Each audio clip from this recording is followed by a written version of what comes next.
Hello students. जब भी हम लोग लोहा को एक मैग्नेट के पास लाते हैं तो मैग्नेट उस लोहा को क्या करता है, अट्रैक्ट कर लेता है।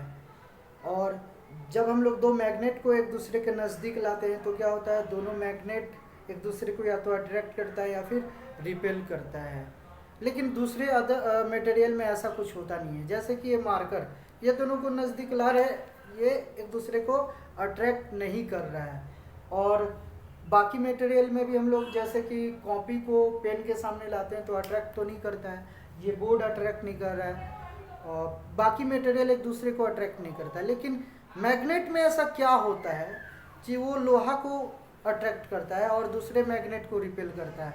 लोहा को ही क्यों अट्रैक्ट करता है, किसी और को क्यों नहीं अट्रैक्ट करता है? कुछ और मटेरियल भी है जिसको अट्रैक्ट करता है, गैडोलेनियम हो गया, निकेल हो गया, कोबाल्ट, ये सब कुछ मटेरियल्स है जिसको क्या करता है, ये अट्रैक्ट करता है। तो ज़रूरी नहीं है कि सिर्फ लोहा को ही अट्रैक्ट करता है, लेकिन कुछ स्पेशल मटेरियल को ही मैग्नेट अट्रैक्ट करता है। तो हम लोग आज देखेंगे कि मैग्नेट में ऐसा होता क्या है जिसके वजह से वो कुछ मटेरियल्स को अट्रैक्ट करता है। ठीक है। और तो उसको समझने के लिए हम लोग को कुछ इंपॉर्टेंट पॉइंट्स हम लोग को पता होना चाहिए। तो उसको पहले हम लोग डिस्कस करेंगे, उसके बाद हम लोग जो रीज़न है मैग्नेट का, ये जो प्रॉपर्टी है मैग्नेटिक प्रॉपर्टी, उस रीजन को फिर समझेंगे। तो सबसे पहला पॉइंट है करंट। करंट को हम लोग आई से रिप्रेजेंट करते हैं। तो करंट होता क्या है?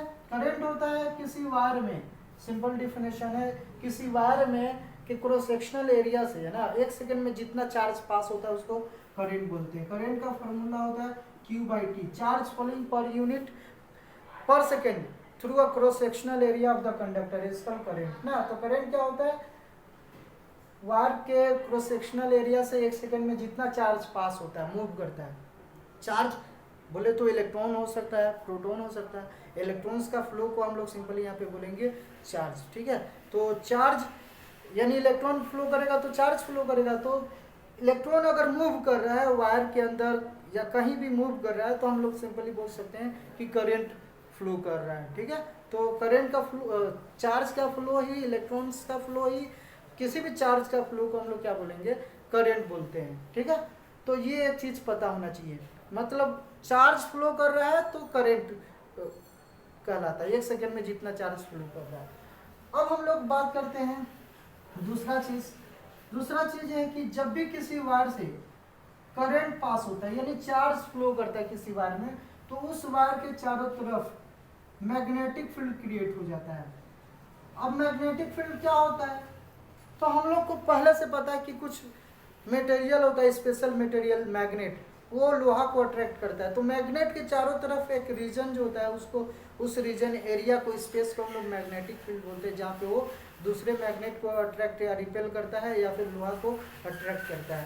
तो देखा गया कि ये जो वायर है ना, किसी वायर में जब करंट पास होता है तो उस वायर के पास रखा हुआ कोई मैग्नेट वो अट्रैक्ट या फिर रिपेल होता है, डिफ्लेक्ट होता है। ठीक है। तो इस वायर में क्या होता है, मैग्नेटिक फील्ड क्रिएट हो जाता है। तो सिंपली याद रखना है। दूसरा पॉइंट क्या है कि जब भी किसी वायर में करंट पास होता है तो उसके चारों तरफ मैग्नेटिक फील्ड क्रिएट होता है। किसके वजह से क्रिएट होता है? चार्ज के फ्लो होने से मैग्नेटिक फील्ड क्रिएट होता है। डिटेल्स में हम लोग 12th क्लास में हम लोग देखेंगे, 12th का जो टॉपिक है उसमें हम लोग समझेंगे ये सब फेनोमेना को, एकदम अच्छे से समझेंगे। बस यहाँ इस वीडियो में मेरा मेन मकसद है बेसिक चीज़ को बताना कि मैग्नेट में ऐसा होता क्या है। अच्छा से तो समझ आएगा 12th क्लास में फिजिक्स में, लेकिन यहाँ पे हम लोग सिंपल वे में समझने का कोशिश करेंगे। तो दूसरा पॉइंट क्या है कि जब भी किसी वायर से ना करंट पास होता है तो जब भी किसी वायर से जब करंट पास होता है तो उस वायर के चारों तरफ मैग्नेटिक फील्ड क्रिएट हो जाता है। ठीक है। ये दूसरा पॉइंट। तीसरा पॉइंट हम लोग को पता होना चाहिए एटम के बारे में। हम लोग को पता क्या होना चाहिए कि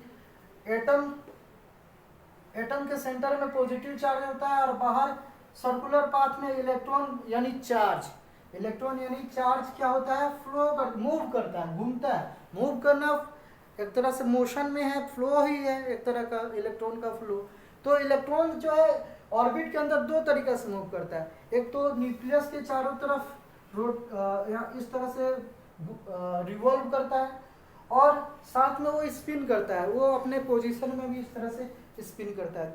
2 इलेक्ट्रॉन, और बाइटल्स में 2 इलेक्ट्रॉन होता है, तो एक और बाइटल एक ऐसे स्पिन करेगा तो दूसरा ऐसे, एक क्लॉकवाइज स्पिन करता है, दूसरा एंटी क्लॉकवाइज स्पिन करता है। तो यहाँ पे इलेक्ट्रॉन यानी चार्ज क्या हो रहा है, मूव कर रहा है। तो चार्ज के फ्लो होने के कारण ये जो चार्ज इसमें मूव कर रहा है इस तरह से इस रीजन में, तो इस रीजन में चार्ज फ्लो कर रहा है, यानी करंट 1 सेकेंड में जितना चार्ज फ्लो करेगा उसी को तो हम लोग करंट बोलते हैं। यानी यहाँ पे करंट प्रोड्यूस हुआ है, ठीक है। करंट यहाँ पे इस रीजन में प्रोड्यूस हुआ है, मतलब 1 सेकेंड में जितना चार्ज मूव करेगा वही तो करंट हो गया, ठीक है। तो हम लोग को पता है कि एटम के अंदर इलेक्ट्रॉन्स इस तरह से मूव करता है, रोटेट करता है, रिवॉल्व करता है, तो फ्लो करता है, सिंपली बोलते हैं। तो एटम के अंदर करंट फ्लो कर रहा होता है। तो अब हम लोग को पता है कि अगर कहीं करंट फ्लो करता है तो उसके चारों तरफ, जिस डायरेक्शन में फ्लो करता है उसके चारों तरफ क्या होता है, मैग्नेटिक फील्ड क्रिएट होता है। तो एटम के अंदर भी मैग्नेटिक फील्ड क्रिएट होगा, लेकिन एक इलेक्ट्रॉन तो बहुत छोटा है, बहुत कम चार्ज होता है, तो उसके जो मैग्नेटिक फील्ड होगा वो ना के बराबर होगा, बहुत कम होगा मैग्नेटिक फील्ड। तो वो जो वैसा मैग्नेटिक फील्ड का कोई इफेक्ट नहीं होगा, ठीक है। अब होता क्या है कि होता क्या है ना, कोई भी मटेरियल उसमें तो बिलियंस ट्रिलियंस ऑफ एटम होता है किसी भी मटेरियल के अंदर, तो एक एटम तो का तो कोई इफेक्ट नहीं, उसमें मैग्नेटिक फील्ड है, वो मैग्नेट प्रोड्यूस कर रहा है, magnetic property magnetic dipole produce कर रहा है, लेकिन उसका इफेक्ट इतना कम है कि वो पता ही नहीं चलेगा। एक एटम के अंदर 1-2 इलेक्ट्रॉन मूव करके क्या कर लेगा, कुछ जो भी 10-50 जो भी इलेक्ट्रॉन है उससे कुछ फर्क नहीं पड़ने वाला, उसका जो मैग्नेटिक फील्ड होगा वो बहुत कम होगा। लेकिन होता क्या है ना कि किसी मटेरियल के अंदर बहुत सारे एटम है, तो कुछ एटम्स मिल करके, मान लीजिए यहाँ पे बहुत सारे एटम्स है, वो एटम्स सब मिल करके क्या करता है, एक बड़ा सा मैग्नेटिक फील्ड क्रिएट करता है। बड़ा सा, मान लीजिए कि हम एक ट्रक को धक्का दे रहे हैं या कार को धक्का दे रहे हैं, तो मेरा एक अकेले धक्का देने से तो कुछ नहीं होगा, लेकिन 10-15-20 लोग अगर आ जाएगा तो क्या होगा, सब मिलकर धक्का देगा तो कार भी मूव करने लगेगा, तो यहाँ पे फोर्स क्या होगा, इफेक्टिव हो जाएगा। तो उसी तरह से एक एटम यहाँ पे अगर अपना इफेक्ट दिखाएगा, मैग्नेटिक फील्ड उसके अंदर है, तो उससे कोई फर्क नहीं पड़ता है। लेकिन 2 एटम, 3 एटम, 4 एटम, इस तरह से बहुत सारे एटम्स मिल करके इस वाले रीजन में क्या हो करेगा, मैग्नेटिक फील्ड क्रिएट करेगा। उसी तरह से किसी मटेरियल के अंदर अलग अलग पोजीशन पे बहुत सारा एटम्स मिल करके इस तरह से एक छोटा छोटा मैग्नेटिक फील्ड का रीजन क्रिएट करता है, जिसको हम लोग डोमेन बोलते हैं। तो डोमेन क्या होता है, सिंपली मैग्नेटिक मोमेंट होता है, बहुत सारा एटम्स मिल करके एक magnetic moment, magnetic dipole create करता है किसी पार्टिकुलर रीजन में, मटेरियल के अंदर। कुछ मटेरियल्स के अंदर, हर एक मटेरियल में नहीं होता, क्यों नहीं होता वो भी डिस्कस कर लेंगे। तो कुछ मटेरियल्स में होता क्या है कि इस तरह का डोमेन्स क्रिएट होता है, तो ऐसा बहुत सारा डोमेन्स क्रिएट होता है, बहुत सारे एटम्स मिल करके, लगभग 10⁻11 एटम्स मिल करके छोटा छोटा डोमेन्स क्रिएट करता है, मैग्नेटिक फील्ड क्रिएट करता है। और उस मैग्नेटिक फील्ड का अपना कुछ डायरेक्शन होता है। डायरेक्शन कैसे डिसाइड करता है, यहाँ हम लोग वो सब नहीं देखेंगे, 12th क्लास का टॉपिक्स है। तो इस तरह से अलग अलग डायरेक्शन में क्या होता है, डोमेन क्रिएट करता है इस तरह से। तो लोहा जो है आयरन, उसमें भी इस तरह का डोमेन होता है, क्रिएट होता है, ठीक है। तो अलग अलग डायरेक्शन में डोमेन क्रिएट होता है इस तरह से, इस तरह से डोमेन क्रिएट होता है।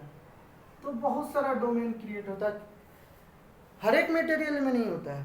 कुछ मटेरियल्स है वैसा मटेरियल्स जिसमें बहुत सारा अनपेयर इलेक्ट्रॉन होता है ना, अनपेयर इलेक्ट्रॉन, एटम्स के अंदर बहुत सारे इलेक्ट्रॉन्स होता है, हर चीज़ को यहाँ पे एक्सप्लेन नहीं किया जा सकता। तो जिस मटेरियल में बहुत से ज़्यादा इलेक्ट्रॉन्स होता है ना, वैसा मटेरियल जो फेरोमैग्नेटिक मटेरियल होता है, फेरोमैग्नेटिक सबस्टेंस क्या होता है, जो मैग्नेटिक फील्ड से स्ट्रांगली अट्रैक्ट होता है। उसमें देखो होता क्या है ना, अगर हम क्या करेंगे, मेरा ये 2 हाथ है जैसे, इस हाथ से हम इधर फोर्स लगाएंगे और इस हाथ से इधर फोर्स लगाएंगे 10-10 न्यूटन का, सेम अमाउंट ऑफ फोर्स अगर लगाएंगे तो ना ये इधर मूव करेगा ना ही ये इधर मूव करेगा, बीच में इस तरह से रुका रहेगा। लेकिन अगर क्या होगा, जब एक का फोर्स ज़्यादा हो जाएगा और एक का कम हो जाएगा, तो अगर इसका फोर्स ज़्यादा है तो ये इधर मूव करेगा। तो उसी तरह से मैग्नेट के अंदर, एटम के अंदर होता क्या है, कुछ मटेरियल, कुछ इलेक्ट्रॉन अगर इस तरह से रोटेट करता है तो कुछ इस तरह से। तो अगर पेयर में इलेक्ट्रॉन होगा तो एक क्लॉकवाइज रोटेट करेगा, एक एंटी क्लॉकवाइज। उसके वजह से क्या होगा, दोनों का रोटेशन के वजह से नेट जो मैग्नेटिक फील्ड वो कैंसिल हो जाएगा, इसका मैग्नेटिक फील्ड इसका मैग्नेटिक फील्ड एक दूसरे को कैंसिल कर देगा। तो यहाँ पे इफेक्ट वो नहीं रहेगा, मतलब मैग्नेटिक फील्ड का इफेक्ट खत्म हो जाएगा। और उसी तरह से बहुत सारा रीजन है, कुछ ऑर्बिटल एंगुलर मोमेंटम की वजह से भी मैग्नेटिक फील्ड क्रिएट होता है, स्पिन एंगुलर मोमेंटम की वजह से। तो मैक्सिमम एटम के अंदर होता क्या है कि नेट जो मैग्नेटिक फील्ड है वो एक दूसरे को कैंसिल कर लेता है, ऑर्बिटल एंगुलर मोमेंटम की वजह से और स्पिन एंगुलर मोमेंटम की वजह से जो मैग्नेटिक फील्ड होता है मैक्सिमम मटेरियल में कैंसिल हो जाता है। लेकिन बच जाता है कुछ मटेरियल्स में, जैसे लोहा में बच जाता है। मैग्नेट भी एक तरह का लोहा है, और लोहा ही से ही मैग्नेट बनता है, लोहा निकेल मतलब फेरोमैग्नेटिक सब्सटेंस जो है उससे ही मैग्नेट बनता है। जो भी मैग्नेट होता है उसमें निकेल, आयरन, कोबाल्ट यही सब होता है, गैडोलिनियम, और मतलब दूसरा चीज़ नहीं होता है। तो लोहा ही एक तरह का मैग्नेट है, ठीक है, नेचुरल मैग्नेट हम लोग बोल सकते हैं। आयरन या फिर आयरन का जो भी ओर होता है वो नेचुरल मैग्नेट होता है, लेकिन उसमें डोमेन क्रिएट करने में थोड़ा सा हम लोग को मेहनत करना, मार्कर ले लेते हैं, है ना। तो ये जो है हम लोग का मटेरियल, जैसे कि ये लोहा है, तो लोहा में होता क्या है, इस तरह से डोमेन होता है, बहुत सारा डोमेन्स होता है, एटम्स मिल करके डोमेन क्रिएट करता है। लेकिन होता क्या है, इसमें जो डोमेन्स है सब अलग अलग रैंडमली ओरिएंटेड है। तो रैंडमली ओरिएंटेड होने की वजह से क्या होता है, सब एक दूसरे का इफेक्ट को कैंसिल कर देता है। ये जो है डोमेन और ये जो डोमेन है एक दूसरे को क्या करता है, कैंसिल कर लेता है। ये वाला कैंसिल कर देगा, यानी टोटल जो डोमेन होता है वो फाइनली क्या होता है, कैंसिल हो जाता है। और नेट मैग्नेटिक फील्ड जीरो, ये मैग्नेट नहीं रहता। लोहा हम लोग जनरली देखते हैं कि उसमें मैग्नेटिक फील्ड नहीं होता है। लेकिन किसी रीजन से क्या हो कि ये जो आयरन है इसमें जितना डोमेन से सब एक पार्टिकुलर डायरेक्शन में आ जाए, तो क्या होगा, जब पूरा का पूरा डोमेन इस तरह से एक पार्टिकुलर डायरेक्शन में ओरिएंटेड हो जाता है, अलाइन हो जाता है, उस केस में ये परमानेंटली ये मैग्नेट बन जाता है। क्या हो जाता है, मैग्नेट बन जाता है। अब ये मैग्नेट बन चुका है, अब ये अपना इफेक्ट दिखाएगा। इस मैग्नेट का अपना कुछ डायरेक्शन होगा, मैग्नेटिक फील्ड का इस तरह से कुछ डायरेक्शन होता है, तो इसमें मैग्नेटिक फील्ड लाइंस निकलता है। तो ये अब मैग्नेटिक फील्ड क्रिएट करेगा। क्यों, अब यहाँ पे नेट मैग्नेटिक फील्ड है, सबका एक पार्टिकुलर डायरेक्शन हो गया, ठीक है, एक डायरेक्शन में फोर्स लगा रहा है। अगर कोई ऑब्जेक्ट, दो पर्सन मिल करके क्या करेगा, इस बॉक्स को इधर से धक्का देगा और इधर से धक्का देगा, तो ये मूव नहीं करेगा। लेकिन अगर दोनों एक डायरेक्शन में धक्का देगा तब जाके मूव करेगा। तो यहाँ पे वही चीज हो रहा है, सब डोमेन क्या हुआ, एक डायरेक्शन में आ गया, जिसके वजह से क्या होगा, अब सब मिल करके अपना इफेक्ट दिखाएगा मैग्नेटिक फील्ड का। तो इस तरह से मैग्नेट में यही होता है, डोमेन्स क्या होता है, एक पर्टिकुलर डायरेक्शन में अलाइन रहता है, उसी की वजह से वो कुछ मटेरियल्स को, वैसा मटेरियल को जिसमें इस तरह का डोमेन हो उसको अफेक्ट करता है। जैसे कि लोहा का बात करते हैं, यह भी एक तरह का लोहा ही है, या दो अलग अलग मैग्नेटिक मटेरियल का मिक्सर है।